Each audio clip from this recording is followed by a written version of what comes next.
আসসালামু আলাইকুম এভরিওয়ান, ডটনেট বাংলা সিরিজে আপনাদের স্বাগত জানাচ্ছি। আমি সোহানুর রহমান। আজকে আমরা কথা বলবো লিস্ট নিয়ে। লিস্ট কি? লিস্ট হচ্ছে একটা জেনারিক কালেকশন। এটা সি শার্পের খুবই একটা গুরুত্বপূর্ণ টপিক। সো আমাদের এটা একটু মনোযোগ দিয়ে দেখা দরকার। তো আমরা যদি লিস্ট দেখি, আমরা এর আগে নেম স্পেস সম্পর্কে কথা বলতে চেয়েছিলাম। তো নেম স্পেস হচ্ছে যে একটা গ্রুপ, যেখানে আমরা ক্লাসগুলোকে একটা গ্রুপের মধ্যে নিয়ে যেতে পারি। আমরা নেম স্পেস নিয়ে আবার ডিটেলস কথা বলবো একটা ভিডিওতে। তো এরকম system dot collection dot generic name স্পেসের মধ্যে লিস্ট হচ্ছে একটা ডাইনামিক কালেকশন, যেখানে আমরা কি করতে পারি, এখানে আমরা অ্যারের মতো ডাটা রাখতে পারি। আমরা যদি অ্যারে দেখি, এর আগে আমরা অ্যারে দেখেছিলাম যে string array names equal new string. এখানে আমরা হচ্ছে অ্যারের সাইজ দিয়ে দিতে পারি। তো এটা হচ্ছে অ্যারে ডিক্লেয়ার করার নিয়ম। স্ট্রিং অ্যারে ইন্টিজারের ক্ষেত্রে আমরা ইন্টিজার দিয়ে থার্ড ব্র্যাকেটের ভিতরে অ্যারের সাইজটা ডিক্লেয়ার করে দিতে পারি। তো আমরা যদি অ্যারে দেখি, যে অ্যারেতে আমরা কি করি, অ্যারেতে আমরা একটা নির্দিষ্ট সাইজ দিয়ে দিই, যে এখানে কতটা ভ্যালু থাকবে। আমরা যদি 5 দেই, তার মানে এখানে 5টা নেম আমি রাখতে পারবো, এবং সেই ক্ষেত্রে আমার ইন্ডেক্স হবে 0 থেকে 4 পর্যন্ত। এটা হচ্ছে অ্যারে। কিন্তু লিস্টে কি করি, আমরা যদি লিস্ট দেখি, এখানে যদি আমরা লিখি লিস্ট, ওকে, তাহলে লিস্ট অফ স্ট্রিং যদি আমরা দেখি, তাহলে দেখব যে এই লিস্টের মধ্যে আমরা কোনো সাইজ এখানে ফিক্সড করি নাই। তাহলে আমরা এখানে কি করতে পারবো, আমরা চাইলে এখানে ডাইনামিক্যালি সাইজ আমরা বাড়াতে পারবো, আবার সাইজ আমরা কমাতেও পারবো। অর্থাৎ লিস্টের সাইজটা ফিক্সড সাইজ না, কিন্তু অ্যারের যে সাইজ, এই সাইজটা সবসময় ফিক্সড সাইজ থাকে। ওকে, এখন অ্যারে এবং লিস্টের মধ্যে লিস্টটা কেন গুরুত্বপূর্ণ, সেটা হচ্ছে যে আমরা যদি একটা রিয়েল লাইফ অ্যাপ্লিকেশন চিন্তা করি, আমরা যদি একটা স্কুল ম্যানেজমেন্ট সিস্টেম বানাই, সেক্ষেত্রে আমাদের যদি আমরা ওইখানে একটা অ্যারে যদি নেই, যে আমার স্টুডেন্ট একটা অ্যারে হবে যেখানে আমি সাইজ দিলাম 50। এখন যদি আমার স্টুডেন্ট 50 থেকে বেশি হয়, আমি যদি ওই স্টুডেন্ট লিস্টের মধ্যে অর্থাৎ অ্যারের মধ্যে যদি আমরা এক্সট্রা স্টুডেন্টগুলো রাখতে যাই, তখন আমাদেরকে আমরা ওইখানে ভ্যালুগুলো রাখতে পারবো না, স্টুডেন্টগুলো রাখতে পারবো না। কিন্তু আমরা যদি সেটা স্টুডেন্টটাকে আমরা লিস্টের মধ্যে নেই, তাহলে আমরা এখান থেকে আনলিমিটেড আমার যত সংখ্যক স্টুডেন্ট আসুক, আমি সেটা এই লিস্টের মধ্যে রাখতে পারবো। প্লাস আমার যদি মন চায়, আমি এখান থেকে যে কোনো একটা স্টুডেন্ট রিমুভ করে দিতে পারবো। এটা হচ্ছে লিস্টের মেইন সুবিধা। এখন যদি আমরা একটু এক্সাম্পলে যাই, সেটা হচ্ছে আমরা যদি এখানে এই অ্যারেটা বাদ দিয়ে আমরা যদি এখানে একটা নেমস নেই, যে আমরা একটা স্ট্রিং নিলাম, এখন আমরা এখানে কি করব,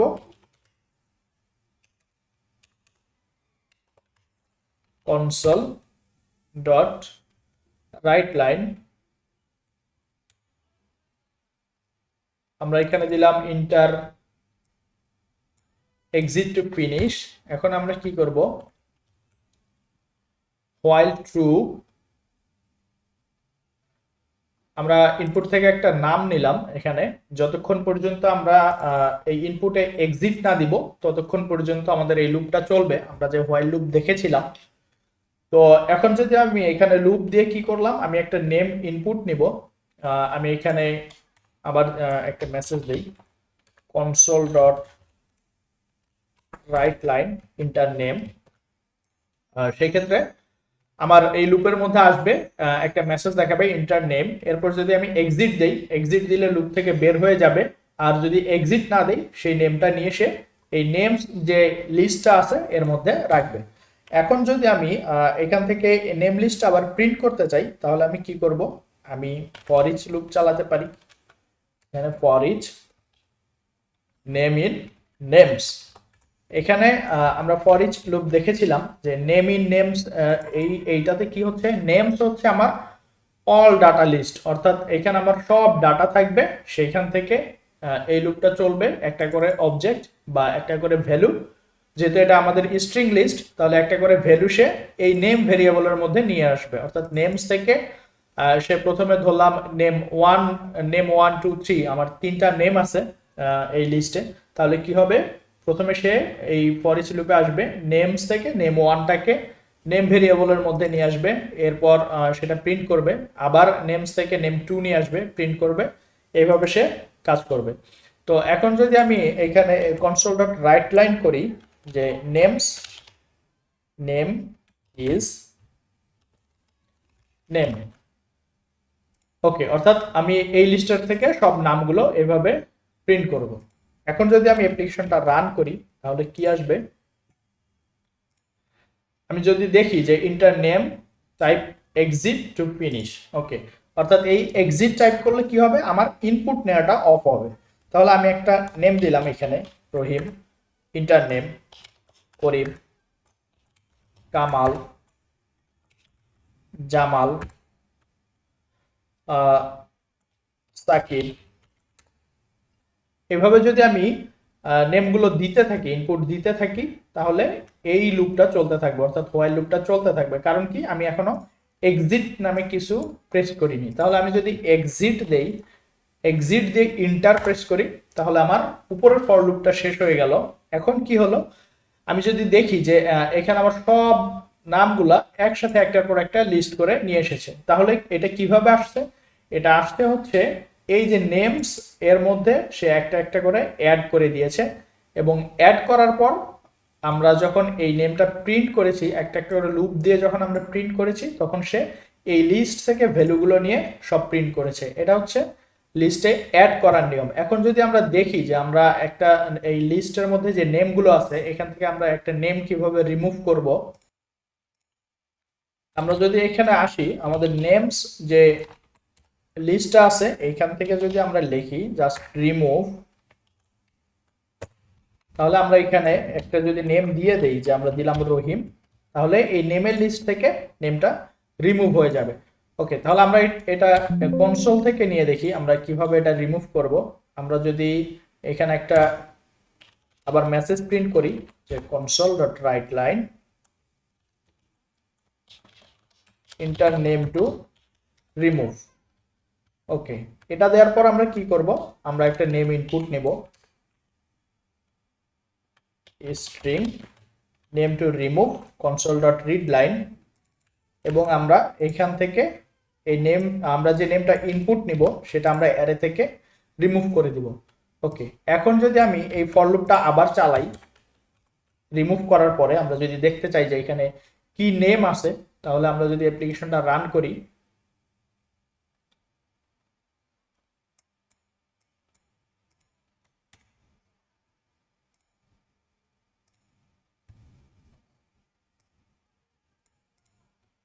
আমরা দিলাম এখানে রহিম,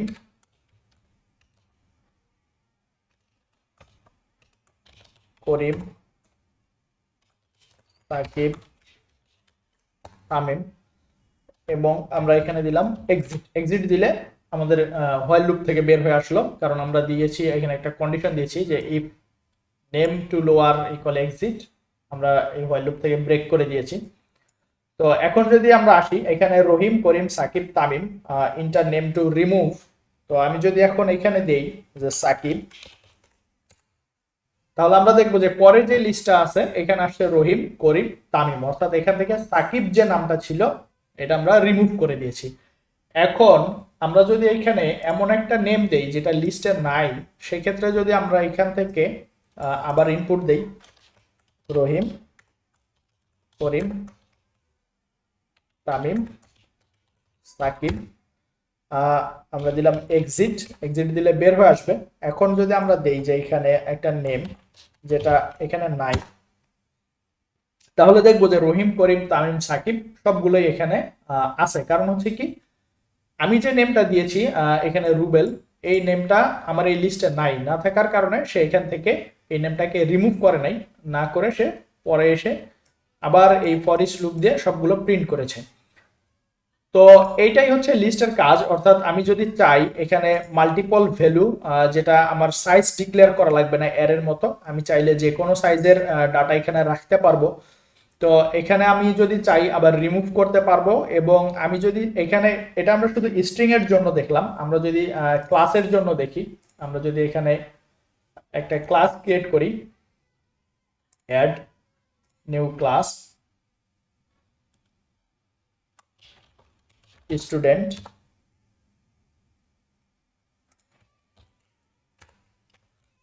আমরা এখানে রাখলাম স্ট্রিং নেম ডিফল্ট নট এবং আমরা রাখলাম ইন্টিজার এজ। ওকে, আমরা এই স্টুডেন্ট ক্লাসে এখানে আমরা দুইটা প্রপার্টি রাখলাম, নেম এবং এজ। সেই ক্ষেত্রে আমরা যদি এখন এখানে আসি, আমরা যদি স্টুডেন্টের একটা লিস্ট ক্রিয়েট করতে চাই, তাহলে আমরা জাস্ট এই স্ট্রিং এর জায়গায় আমরা ক্লাসটাকে দিয়ে দিব স্টুডেন্ট, অর্থাৎ এই লিস্টের ভিতরে এখানে মূলত লিস্টের যে স্ট্রাকচার সেটা হচ্ছে এইরকম, যে লিস্ট টি, অর্থাৎ এটা টিতে বোঝায় জেনেরিক কালেকশন। তো আমরা এই জেনেরিকের জায়গায় যাই দিব, সে সেটাই অ্যাকসেপ্ট করবে। আমরা যদি এখানে স্টুডেন্টের একটা লিস্ট ক্রিয়েট করতে যাই, তাহলে আমরা দিব লিস্ট স্টুডেন্ট স্টুডেন্টস। সেক্ষেত্রে আমরা স্টুডেন্ট না লিখে ভেরিয়েবলের নেম দিব স্টুডেন্টস। আমরা অবশ্যই নেমিং কনভেনশনটা ফলো করব। তাহলে আমরা এখন এইখানে কিভাবে ইনপুট নিব, আমরা যদি মেসেজটা চেঞ্জ করি, আচ্ছা আমরা এখানে নেমের মধ্যে এক্সিটই রাখলাম, এক্সিট যদি হয় তাহলে এটা ব্রেক করবে।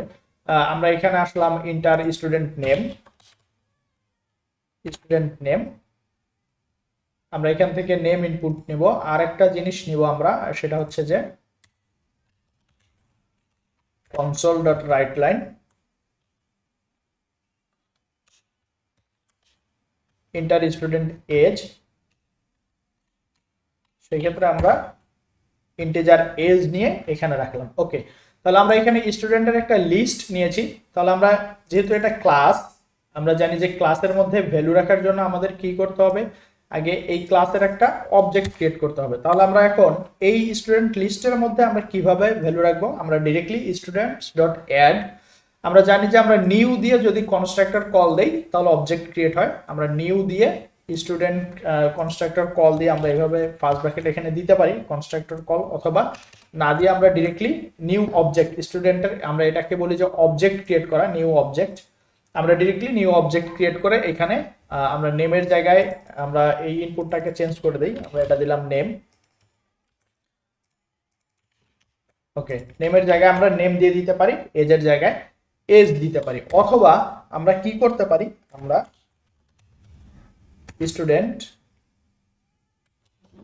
স্টুডেন্ট একটা অবজেক্ট এখানে ডিক্লেয়ার করতে পারি, করার পর student dot name equal name, student dot age equal age. এরপরে কি করতে পারি, স্টুডেন্টস ডট অ্যাড স্টুডেন্ট।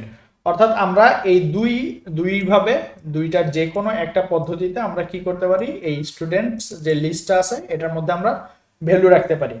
তো এটা হচ্ছে একবারে সিম্পল ভাবে আমরা রাখতে পারি। তো আমরা এইটাতেই এই ওয়েটা ইউজ করি, অথবা যদি কারো বুঝতে সমস্যা হয়, ফার্স্ট আমরা যেহেতু প্রথম এই লিস্ট দেখছি, আমরা এইভাবেই এখানে একটা একটা করে প্রপার্টি ধরে ভ্যালু অ্যাসাইন করি। এখন আমরা যদি এই লিস্ট থেকে ভ্যালু প্রিন্ট দিতে চাই, আমরা জানি এইখানে আমাদের ডাটা সোর্সটা থাকবে ফর ইচ লুপের মধ্যে, ইনের পর যেটা এখানে আমাদের ডাটা সোর্স থাকবে। তারপর কি হবে, আমরা এটাকে একটা ভেরিয়েবলে নিব। এখন যদি আমি স্টুডেন্টকে একটা স্ট্রিং ভেরিয়েবলে নেই, তাহলে আমার এখানে ইরর দেখাচ্ছে, কারণ কি স্টুডেন্ট হচ্ছে আমার একটা ক্লাস, এটাকে সে স্ট্রিং এ কনভার্ট করতে পারছে না। তাহলে আমার কি দিতে হবে, হয় এখানে আমাকে var ইউজ করতে হবে, অথবা আমাকে এখানে এই স্টুডেন্ট ভেরিয়েবলের যে টাইপ সেটা হচ্ছে স্টুডেন্ট ক্লাস, আমাকে এটা এখানে ইউজ করতে হবে।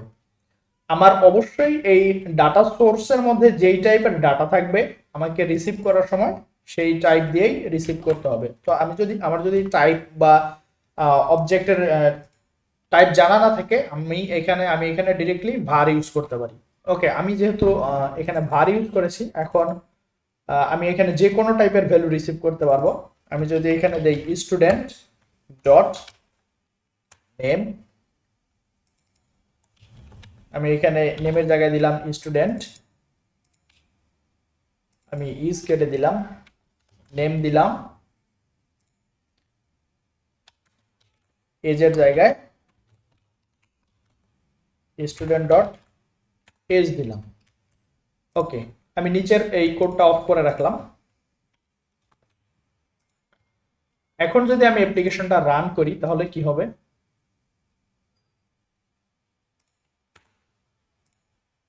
আমি যদি অ্যাপ্লিকেশনটা রান করি, আগে এটা কনসোলে আগের টেক্সটগুলো নিয়েছিল।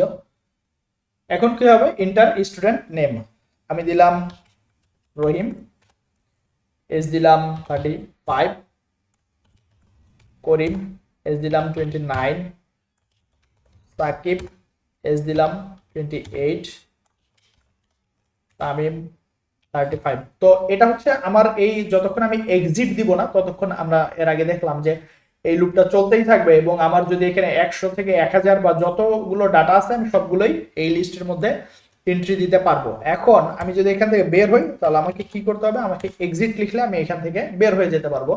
এখন যদি আমি দেখি student name Rahim age 35, student name Karim age 29, student name Sakib age 28, আমার সবগুলো আমি যে ইনপুটগুলো দিয়েছি সবগুলো সে একবারে প্রথমে সে লিস্টে স্টোর করেছে, এরপরে সে সবগুলো এখান থেকে প্রিন্ট করে দেখিয়েছে।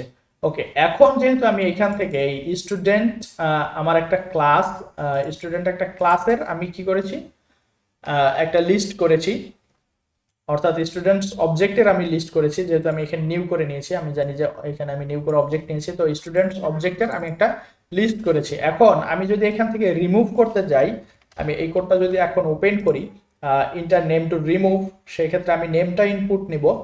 এখন যদি আমি স্টুডেন্টস থেকে রিমুভ করতে যাই এই স্ট্রিং ভ্যালু দিয়ে, তখন কিন্তু আর রিমুভ হবে না। সেক্ষেত্রে আমাকে আমি যদি এখানে দেখি রিমুভ এর মধ্যে দেখাচ্ছে is not null here, cannot convert string to student, অর্থাৎ আমি এই স্টুডেন্টকে এখান থেকে রিমুভ করতে পারবো না। তাহলে আমাকে কি করতে হবে, আমাকে এখানে হোয়ার একটা কন্ডিশন দিতে হবে। আমরা এগুলো কোয়েরিগুলো এর পরের ভিডিওতে দেখব। হোয়ারে যদি আমি স্টুডেন্টকে এখানে এস দিয়ে এলিয়াসিং করি, তাহলে S dot name equal name to remove dot, আমি এই স্টুডেন্টকে একটা ভেরিয়েবলে নেই, var student equal students dot হোয়ার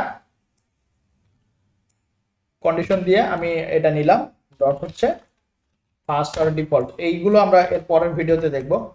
তাহলে আমি এই স্টুডেন্টকে একটা ভেরিয়েবলে নিলাম এইখানে। তাহলে এখন আমি কি করতে পারবো, এখন আমি স্টুডেন্টস যে লিস্ট আছে এইখান থেকে স্টুডেন্টকে রিমুভ করতে পারবো। ওকে, এখন যদি আমি এখানে আবার এই ফর লুপটা দেই, আমি ভেরিয়েবল নেমটা এখানে যদি দেখি যে এই স্টুডেন্টের সাথে এই নেমটা কনফ্লিক্ট করছে, আমরা একটু কোড লেখার সময় এরর গুলো খেয়াল করব। তাহলে আমি এই স্টুডেন্টকে চেঞ্জ করে এক্সিস্টিং স্টুডেন্ট দিলাম, বা ওল্ড স্টুডেন্ট দিলাম। তাহলে আমি রিমুভ করব কোনটা, ওল্ড স্টুডেন্ট। ওকে, এখন আমার এই এররটা চলে গেছে। আমি যদি দেখি যে নেমটা আমার বাহিরে এই গ্লোবাল যে স্কোপ, এখানে যে ভেরিয়েবল ছিল আমার এই স্কোপের ভিতরেও সেম ভেরিয়েবল নেম ছিল, যার কারণে এরর দিচ্ছিল। তো আমি এখন বাইরে চলে আসি, বাইরে এসে আমি সেম ফর ইচ লুপটা যদি কপি করে দেই। ওকে, এখন যদি আমি অ্যাপ্লিকেশনটা রান করি,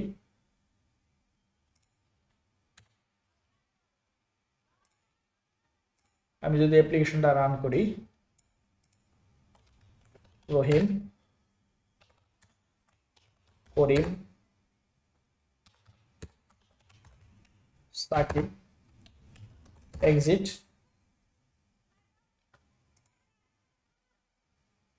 ও আমি এখানে হচ্ছে এজের মধ্যে এক্সিট দিয়েছি, যার কারণে এরর দিয়েছে। তো আমি আবার রান করি,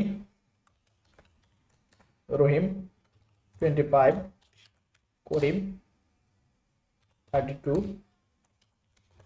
সাকিব 29, স্টুডেন্ট নেম এক্সিট। ওকে, এখন আমার এখানে স্টুডেন্ট আছে 3টা। আমি যদি এখন রিমুভ করতে চাই, আমি রিমুভ করব হচ্ছে রহিম, এরপর আমি যদি দেখি করিম এবং সাকিব। তো এই হচ্ছে মূলত লিস্ট। আমি যদি আরেকটু সামারাইজ করি, লিস্ট কি, লিস্ট হচ্ছে একটা জেনারিক কালেকশন, অর্থাৎ এখানে আমি চাইলে আমার ইচ্ছা মতো ভ্যালু অ্যাড করতে পারবো বা রিমুভ করতে পারবো, যেটার কোনো ফিক্সড সাইজ থাকে না। এবং এটা মূলত রিয়েল লাইফ অ্যাপ্লিকেশনগুলো যখন আমি ইউজ করব তখন এই লিস্টটা খুবই একটা গুরুত্বপূর্ণ জিনিস। সো এই ভিডিওটা একটু মনোযোগ দিয়ে দেখতে হবে। আমরা পরের ভিডিওতে কথা বলবো ডিকশনারি নিয়ে এটাতেও সেম ভাবে আমরা ভ্যালু রাখতে পারি। তো লিস্ট এবং ডিকশনারির মধ্যে পার্থক্য কি এটা আমরা নেক্সট ভিডিওতে দেখব। সেই পর্যন্ত ভালো থাকবেন, ধন্যবাদ সবাইকে।